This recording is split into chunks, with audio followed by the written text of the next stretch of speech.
Salut à tous, c'est Cours Classique. On se retrouve aujourd'hui dans un tout nouveau tutoriel dans cette série de formations en HTML et CSS dans lesquelles nous allons parler aujourd'hui d'une toute nouvelle notion des modules et des boîtes. Je rappelle que vous êtes sur la chaîne C'est Cours Classique. Si c'est votre première fois de nous suivre, je vous invite à vous abonner et activer la cloche de notification pour ne rien rater.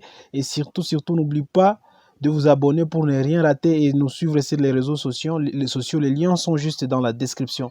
Voilà, je m'en vais directement commencer par parler d'une petite explication qui va parler des balises de type bloc, donc des blocs et inline. Je vais parler de ces balises, donc je peux dire quoi? Les balises de type bloc et inline en HTML, c'est la plupart de balises peuvent se ranger dans une ou l'autre de deux catégories. Donc, si on n'a pas les balises inline, on peut avoir les balises en bloc. Donc, c'est par exemple les cas de balises A ou balise P sont des balises que nous allons appeler les balises qui sont inline, comme la balise là, c'est une balise inline. L'autre P comme paragraphe, je peux aller juste défiler d'en bas. Je vais vous montrer une balise aussi de type bloc. Donc, ça prend un bloc de texte, cette balise ici. Donc, comme vous pouvez voir, ici, nous avons les balises inline en ligne qui se mettent en ligne et les balises de type bloc comme l'exemple là que je viens de donner tout de suite là. Alors, donc, avec cela, donc c'est tout à fait comment. Non, c'est pas ça. Ok, je descends. Voilà. C'est fait. Voilà. Donc, le bloc est une balise de type bloc. Donc, bloc, c'est une balise de type bloc sur votre page web. Créer automatiquement, donc ça crée automatiquement un retour à la ligne avant et après. Alors, il suffit d'imaginer tout simplement un bloc. Votre page web sera enfin constituée d'une série de blocs. Donc une série de blocs, les uns contre les uns à la suite des autres, ce sont les blocs, je m'excuse. Mais vous verrez qu'en plus, il est possible de mettre le bloc à l'intérieur un bloc à l'intérieur d'un autre.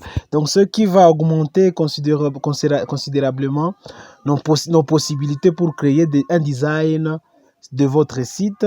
Donc, et les inline aussi. Inline, c'est une balise de type inline, donc se trouva obligatoirement à l'intérieur d'une balise bloc. Une balise inline, je peux dire que donc elle peut créer donc une balise inline ne crée pas de retour à la ligne. Donc les textes qui se trouvent à l'intérieur s'écrit donc à la suite du texte précédent. Je peux m'expliquer sur la même ligne. Donc c'est pour cela que l'on parle de la balise en ligne. Donc les textes se trouvent à l'intérieur de notre bloc. Donc, pour bien visualiser ces concepts, je vous montre cette image que j'ai tirée sur le net, sur un site. Donc, je l'ai tirée et je vous la montre au hasard. Voilà, là, nous avons le titre qui est juste là-haut. Nous avons le paragraphe et en souligne jaune, vous voyez, il y a une balise, il y a un lien qui est une balise. La balise, le lien que je vous ai dit que c'était une balise inline. Voilà. Sur le fond bleu en jaune, donc vous avez tout ce qui s'appelle le bloc. Tout ce qui s'appelle le bloc. Et alors, par après, bien sûr, je n'ai pas fini mon explication. Je disais que sur le fond jaune aussi, vous avez tout ce qui est de type inline. Donc, sur le fond jaune, vous avez tout ce qui s'appelle de type inline, comme la balise là que je vais montrer. Sur le fond bleu, vous avez ce qui se trouve, ce qui s'appelle les balises en bloc, là où la balise en bloc. Donc A est inline et à l'intérieur, donc elle se trouve à l'intérieur d'une balise bloc et le texte vient s'insérer sur la page en ligne. Voilà, je vous pouvais donner quelques exemples, mais on va faire ça en théorie. Il y a aussi les balises universelles. Je ne sais pas si je Je peux parler des balises universelles? Non, je ne pense pas. Les balises universelles, donc vous les connaissez. Vous les connaissez déjà car je vous les ai déjà quand même parlé dans le chapitre précédent, dans les tutos précédents. Ce sont les balises qui n'ont aucun sens particulier. Par exemple, le paragraphe, donc plutôt contrairement au paragraphe, qui veut dire, paragraphe, nous avons les strong, qui est un peu important. Les balises strong, je vais aussi expliquer. Le principal intérêt de ces balises universelles, on peut leur appliquer une classe ou un ID pour que le CSS fasse au moins son travail. Donc, je plaçais de l'autre côté, je suis en train d'expliquer ce que je plaçais.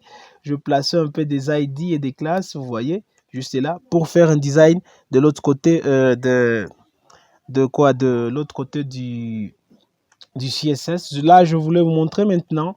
Il y a un exemple de spams inutiles. Donc ça, c'est un peu du spam inutile. Donc je ne devais jamais avoir ceci dans un code alors qu'il existe une balise strong. Voilà. Qui sert justement à indiquer l'importance. Alors l'exemple d'un div inutile. Donc je peux voir un div inutile là, qui se trouve là. Ceci est un complément absurde puisqu'il existe des balises faites spécialement pour des titres comme les H1, les H2. Donc, je ne peux pas créer une balise dans laquelle je vais mettre un titre. Donc, je vais mettre en grand car il existe des H1, H6 et c'est un peu d'illustrer ça car je lui parlais dans les exemples précédents. Donc, il ne faut jamais faire une balise qui s'appelle titre. Donc là, ça sera juste une erreur. Alors là, j'explique aussi, avant d'y arriver juste là, qu'est-ce que je vais parler par la suite? Donc, je vais parler des dimensions alors. Les dimensions, là, nous avons un peu, où nous allons ici travailler uniquement sur les balises de type bloc. Donc, pour commencer, intéressons-nous à la taille de bloc. Donc, j'aurai des tailles au niveau de CSS. Vous avez un fichier CSS qui se trouve là, qui est le style, que je vais ouvrir toujours dans mon éditeur de texte, qui se trouve là. Je m'aurais appliqué du style à la balise qui se trouve juste ici à haut. La balise ici, là où il y a mon site, ici à haut. Qu'est-ce que je peux avoir? Je pars là à haut, juste à haut. J'ai la balise qui s'appelle id section ici. C'est un ID. Un ID où je vais juste expliquer. Je dois mettre ce caractère, les dièses. Puis là dedans, je vais mettre cela. Puis je vais mettre les width. C'est la largeur du bloc. Je vais avoir le width.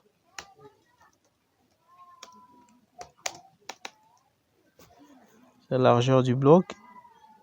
Que je vais donner que le valeur. Je vais donner 50%.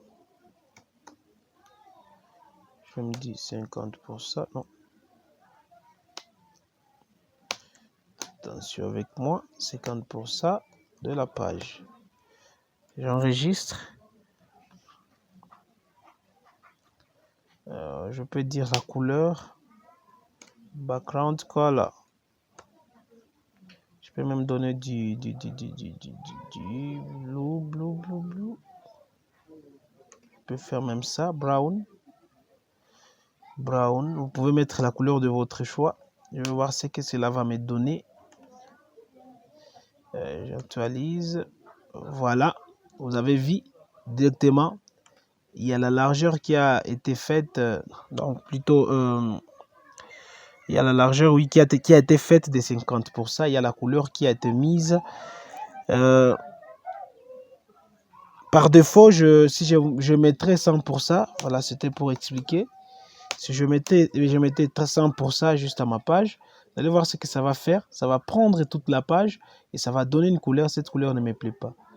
Laissez-moi changer. Dis-moi, je peux avoir même ça. Ne me plaît pas du tout. Voilà. Ouais, ça prend les 100% de ma page. Et là, nous avons quelque chose d'un peu très bien. Dans les paragraphes aussi, je peux imaginer quelque chose. Donc, les heads, les hates. peux avoir la hauteur. Je peux me dire, je voulais avoir, c'est pas grave que je puisse mettre là, la hauteur de...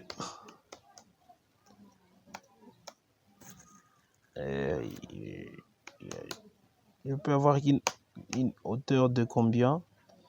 Une hauteur de... Prenons combien de pixels là? Qu'est-ce que je vais me donner comme pixels? Je suis en train de voir une pixel de, par exemple, de 400 pixels. Voilà, je viens là, j'applique, rien à découvrir. Vous voyez, si je parcourais, je me disais à 250, 300, disons, 300. Je suis là à 300 pixels, je vais voir ceci. Non, c'est encore beaucoup, s'il vous plaît. Excusez-moi. Je vais me dire 80. Donc, ça dépendra de vous, de l'ajustement que vous allez faire. Voilà, c'est encore peu. 120 alors. Une hauteur de 120. Voilà, si on partait même de ça 30, ouais, ça va prendre au moins une valeur, permettez. Voilà, ça essaie un peu de donner un style un peu particulier à la page. Donc ça devient déjà super. Si vous voulez appliquer ça même au paragraphe, n'importe quoi, vous pouvez le faire. Et alors, qu'est-ce que je vais expliquer là? Je vais partir de là. Je vais vous parler de quoi? Je vais sortir de là. J'ai déjà expliqué les deux valeurs. Les deux valeurs, la hauteur et la longueur, je pense. La largeur, je m'excuse. Donc, je vais parler de dimension. Après avoir parlé, je vais parler de la largeur du bloc et la hauteur du bloc. Comment les mettre? Je viens de les expliquer. Là, vous avez vu ce que je fais. Excusez, à part cela, on peut demander à ce que le bloc ait une dimension minimale ou maximale. Donc, c'est très pratique. Car cela nous permet quand même de définir une dimension limite pour que notre site s'adapte aux différentes résolutions de l'écran avec nos visiteurs. Donc, je peux vous donner simplement les valeurs là pour vous allez mettre. Ça sera comme un exercice. Donc, ils sont juste là. Donc, nous avons le min width, nous avons la largeur maximale, nous avons ici la hauteur minimale, nous avons la largeur maximale et la hauteur maximale. Vous allez juste essayer toutes ces valeurs là. Vous allez voir ce que cela va vous interpréter. Tout comme moi, je peux dire min width. Alors, je veux parler là de min width de 50, de 100%. Donc ça, c'est pour s'adapter avec, par exemple, le version sur le mobile, ainsi de suite. Donc, vous voyez, ça c'est un peu de... Là, je vais y piocher la prochaine fois. Mais je viens de dire que donc à la demande, je viens de dire que c'est là, c'est pour la résolution de nos écrans, les écrans de nos visiteurs. Ça ne crée pas de problème. Nous allons développer ces sujets un peu plus tard avec des sites responsifs, ainsi de suite. Par exemple, on peut demander à ce qu'un paragraphe occupe 50% de la largeur et exiger qu'il fasse au moins 400 pixels de largeur, donc de large dans tous les cas. Donc, c'est possible de le faire. C'est possible de le faire. Donc là, je passe directement au padding. Je peux avoir aussi la marge. Il faut savoir que nos blocs possèdent aussi des marges. Il existe deux types de marges, d'où je vais parler de la marge antérieure et de la marge extérieure. Si vous regardez un peu le schéma aussi que je pioché sur les nets, il y a la marge intérieure, le schéma là que je vous montre. Je l'ai enlevé sur les nets, c'est pas vraiment le mien. C'est une photo que je me suis prêtée, que j'ai vite capturé pour illustrer mon petit cours. Sur ces blocs, j'ai mis juste, donc je viens de vous montrer, il y a une bordure pour qu'on repère mieux ces frontières. Donc Les espaces entre les textes en bordure, c'est la marge à l'intérieur en vert. Donc, ce que vous voyez là en vert, il y a une marge intérieure. Et l'espace entre les bordures de blocs suivants, donc c'est la marge intérieure avec donc ce qui se trouve en rouge. Donc en CSS, on peut modifier la taille de marge avec des propriétés suivantes. Le padding que je suis en train de vous montrer à l'écran, le margin, le padding indique la taille de la marge intérieure, donc à exprimer en général en pixels. Le margin il indique la taille de la marge antérieure extérieure. Donc là encore, on utilise plus souvent les pixels. Ben, alors, je peux faire ça sur mon texte. Je peux faire ça sur mon texte, les textes milliers. Je suis là, je me dis sur les ID du content, puis je vais parler du texte. Donc je vais en CSS, je vais parler du... Non, je vois d'abord, il y a content, donc l'ID là, cet élément là. Maintenant, sur cet élément, je veux que ça s'applique sur le paragraphe. Voilà. Sur le paragraphe, je suis en train de parler de ça. Bon, là, c'est comme si c'est P. Mais je vais parler de... À part ça, non, ça c'est un PP. Je vais parler là où il y a beaucoup de texte. Beaucoup de texte. Je descends juste là. Ça devient directement la classe. Dans cette classe ici, il faut savoir que la classe en CSS, ça se représente par un point. La classe en CSS, ça va se représenter par un point. Dans cette classe, puis le paragraphe qui se trouve dans cette classe, cette balise ici, et ce paragraphe. Donc, je vais appliquer le style suivant. Je viens là, je me dis le width sera de 350 pixels. C'est un exemple. Et par après, la bordure, les bords sera d'un pixel. Suivi des solides. Solide puis en red même, la couleur red. Par après, je peux me dire texte à ligne. Texte à ligne, je peux dire justify. Vous allez voir ce que cela fera de justify. Je vois d'abord la partie que j'ai ciblée, c'est là où l'article est sur mon site. Je suis allé trop loin. Je vais parler même des contents ici. C'est bienvenu sur le site. C'est juste cette partie que je voulais cibler et je vais justement l'appliquer.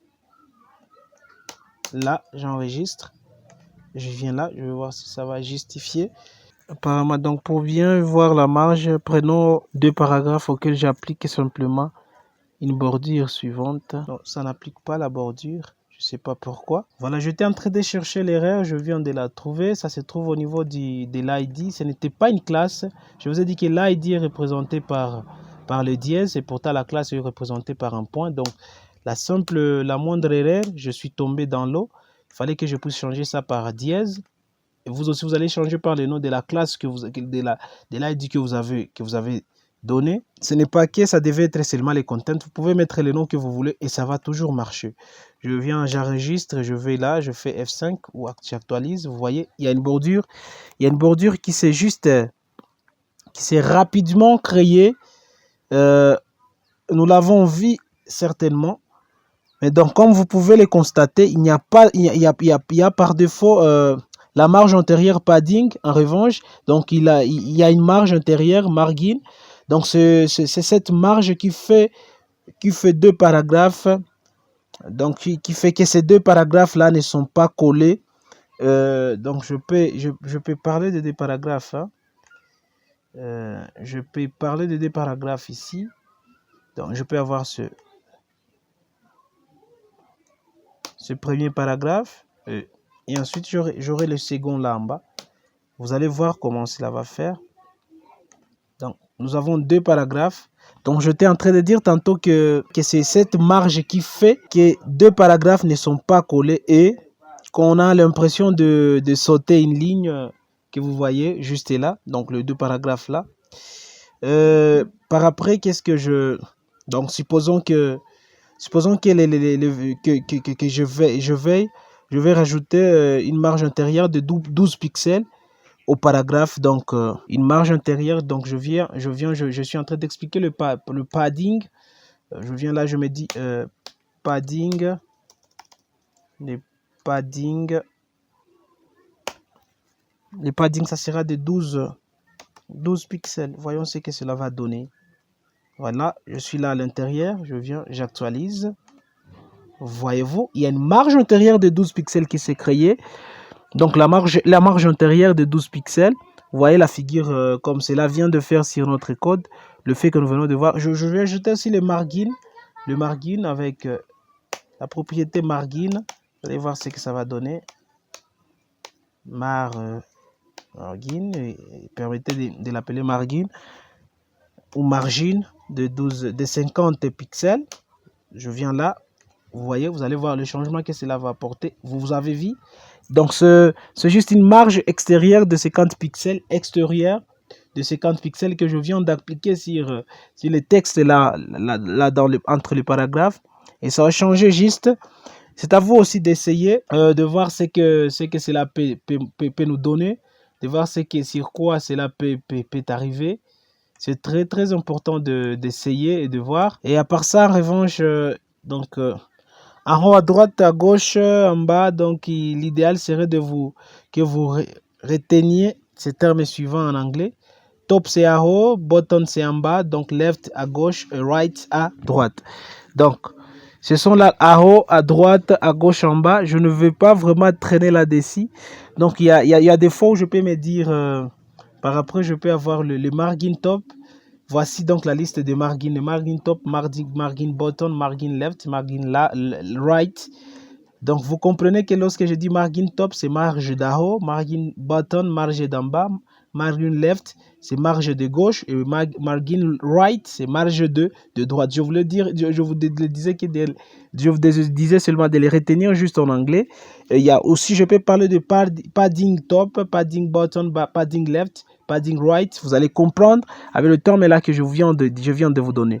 Les centres du bloc, c'est pas si on aura beaucoup de temps parce que le tutoriel a vraiment traîné. Il a traîné carrément. Je vais survoler vraiment, je partirai des survols. Les centres du bloc, là, je ne vais pas vraiment en parler beaucoup. Donc, pour centrer les blocs, je vais pas vraiment beaucoup traîner là-dessus. Donc, j'ai déjà parlé de la liste des paddings. Je viens de vous le montrer. Il y a aussi, donc, il est tout à fait possible aussi de centrer ces blocs. C'est la même pratique. Pour réaliser un design centré, donc quand on connaît justement pas des résolutions du visiteur, donc lorsque je parle de résolution, là je parle de son écran. Donc pour centrer, il faut respecter les règles suivantes. Il faut donner à une largeur, je vous donne les idées, à une largeur au bloc avec la propriété width. Donc il faut indiquer que vous voulez la marge extérieure automatique comme ceci. Margin, vous pouvez venir une margin, vous dites par exemple auto, la marge ça sera d'auto, ça va centrer automatiquement. Vous avez vu ce que cela va donner. Margin auto, on indique juste la largeur obligatoire. On peut donc demander aussi à ce que les blocs soient aussi en auto. Le margin ici soit en auto, margin, non, là j'ai déjà parlé. Le margin auto, oui, ça c'est au moins parler. J'ai déjà donné le margin auto. Il y a aussi les overflow. Overflow, c'est couper un bloc. Couper un bloc de quelle manière? Qu'est-ce que je vais parler là-dessus? Je peux donner 250 par exemple, ici au niveau de width. Ici, je dis 250 par exemple. Je viens là, je dis 250.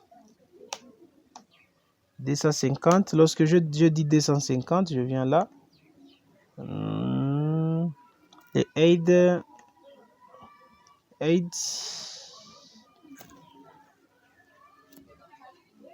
la hauteur du paragraphe, ce truc ici, les aides. Permettez, je peux donner une hauteur de 110. Je vais vite de 110. Je vais voir ce que cela va toujours donner. Voilà, il y a quelque chose qui a ressemblé au bug là-haut. C'est bien, déjà je suis en train de continuer. Justify, ça va. La couleur, ça va. Bordure, ça va. Alors vous avez vu de vous-même. Donc oui, vous avez demandé à la dimension précise. Vous les avez. Donc je vous ai dit, vous avez vu ce que cela vient de faire. Il y a un effet qui vient de se dégrader là-haut. Vous avez vu, ça a débordé. Donc c'est là que je vais inclure les overflow et qui aura la valeur idle. Donc hidden, le texte est donc coupé. On peut pas voir la suite comme sur ceci. C'est ce que sur la figure là. On peut pas voir la suite. Donc overflow, je peux mettre en auto, puis vous allez voir le overflow, ce que ça va faire. Là en bas, je peux venir overflow. Non, au lieu de mettre ID, je dis auto.